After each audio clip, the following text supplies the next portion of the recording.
Então agora a gente vai para outro tipo de ventilador à beira-leito, certo? Então a gente hoje tem o Lestung Lift 2G, né? Então a gente vai fazer a mesma verificação, tanto para montagem quanto para o teste de circuito do ventilador.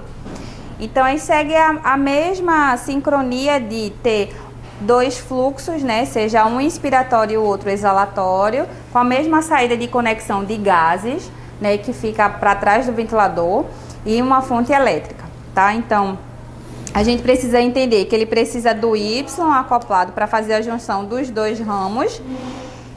Vai ter a válvula exalatória, que dentro dele vai conectar, vai ter uma membrana, uma célula, né? E a gente vai ter os dois sensores, tá? Seja de pressão ou seja a fluxo. E aí, a gente vai fazer vai ligar aqui o ventilador. Esse tipo de ventilador, ele tem uma tela, né, e com um outro suporte de conexão para a gente poder fazer os ajustes necessários. Então ele pode fazer a ventilação tanto para o público adulto, pediátrico e neonatal. E nele a gente vai decidir, após a prova do circuito do paciente, tipo os modos operacionais, que a gente vai fazer a escolha. Então aí, eu vou fazer a vedação, certo? Para poder ele fazer a condição da prova do circuito. Então eu vou apertar aqui o Enter, vou confirmar e vou esperar ele passar na prova do teste com a obstrução da saída.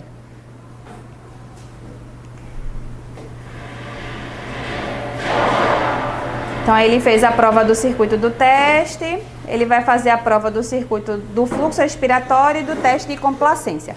Porém, eu vou só adiantar aqui um pouquinho, que eu vou dizer que não. Já passa para o modo operacional que a gente vai escolher, seja ele por VCV, que ele escolheu a modalidade adulto, certo? Então, vai ser VCV, PCV, módulos controlados, assistidos controlados. E eu tenho o modo de desmame, seja por pressão ou seja por volume, que seria o PSV por CPAP ou PSV por volume total assegurado. Ou ele ainda faz o uso do bifásico, que seria o modo de ventilação pelo BIPAP, tá? Então ele vai gerar duas pressões. E tem o modo que a gente quase não utiliza mais, que seria defasado, que seria o SMV, tanto a pressão quanto a volume, tá? Então aí eu vou escolher aqui o modo PCV e vou apertar o Enter e ele vai me garantir na tela principal todos os ajustes ventilatórios controlados na barra horizontal, e o que o meu paciente vai estar fazendo, ele vai estar mostrando na barra vertical, tá? Então, se eu escolhi o modo de PCV, pressão controlada, por assistência controlada, eu vou ter os mesmos tipos de parâmetros básicos para ajuste, seja a minha fração inspirada de oxigênio, seja o meu tempo de subida, seja o meu tempo inspiratório, seja a minha frequência respiratória, seja a minha pressão de controle ou pressão inspiratória, seja a minha PIP, seja a minha sensibilidade. Então, basicamente, ele vai me dar uma tela inicial com um parâmetro susceptível àquele meu paciente que eu posso estar utilizando.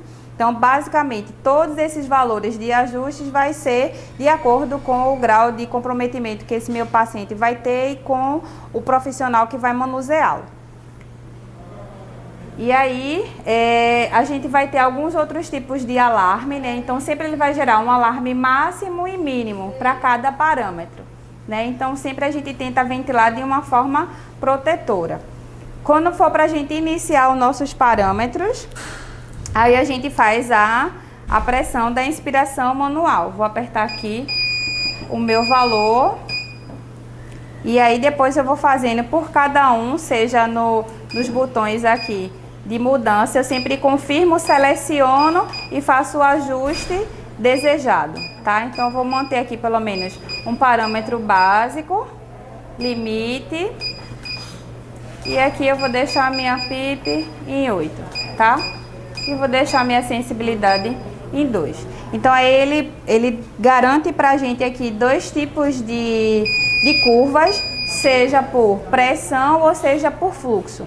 E aí o que é programado fica na barra horizontal e o que o meu paciente vai estar fazendo fica na barra vertical, né? Então, se for para a gente utilizar outros módulos, a gente vem aqui no menu e para precisar realizar alguma outra avaliação de mecânica ventilatória, tá bom?